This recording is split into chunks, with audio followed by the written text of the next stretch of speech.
So let me just be clear. First and foremost, you should honor your parents. I don't want people to walk away just, I don't know, just rebels without a cause or something. Hopefully you guys are past like your teen angst phase. But okay, so first Exodus 20, verse 12.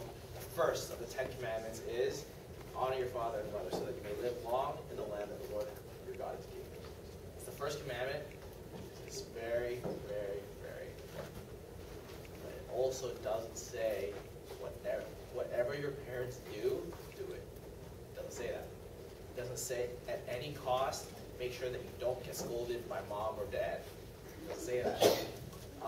It says honor your father and your mother. And a lot of the time, almost all the time, it means doing what they say. But it doesn't always mean that. And if I have to share with you my personal example.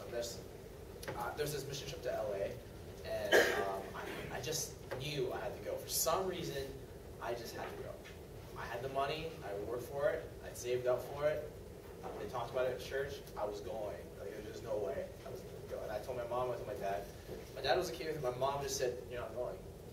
You are not going." Oh, GG, right? But I just kept on asking her about it. My dad said a few crucial things. He said, you know, if God really has asked you to go, He's not going to make your mom fight and claw at you. It doesn't really make sense that God's going to ask you to go, and then your mother's going to create this entire problem in the family, right? That doesn't really make sense that God would ask you to do that, right? And I was just like, oh my gosh, yeah, you're right, blah, blah, blah. But I just couldn't let the idea of me not going like that. It wouldn't sink. It just wouldn't stay.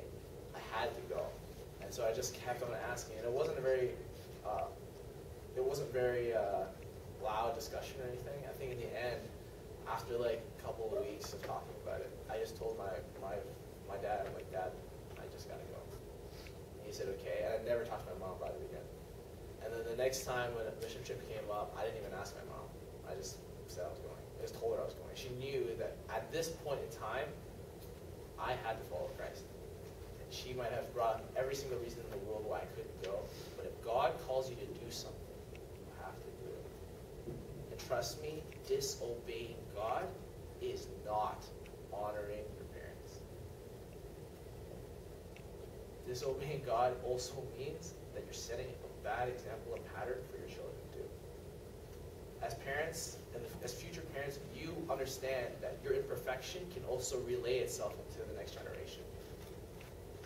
You pray that your children will also have the discernment to know what is God's will, to honor you, because a lot of the time you will have 99% of the time, even more than that, statistically speaking, probably 100% of the time, you will know the right thing to do and give the wisdom. And if you love your children, obviously you have to obey. But also, there will be a time where your judgment and cultural experience and things like that will not be biblical.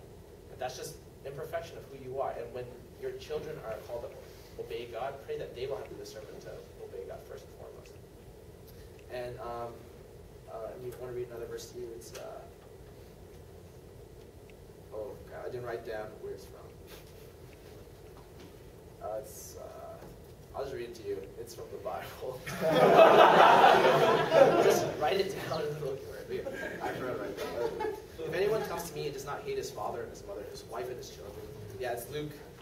Yeah, that's in Arabic. His wife and his children, his brothers and sisters, yes, even his own life, he cannot be my disciple. Please don't go hating on your parents and your mom and your brother and sister and stuff. Just oh, I hate you because I want to be God's disciple. Please, that's just ridiculous, right? The point is, in comparison to our commitment with God, our marriages, our covenant with our wives and our spouse, right? And our children,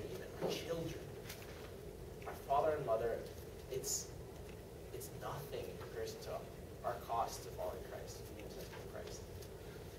Our duties towards our family is because of our love for Christ.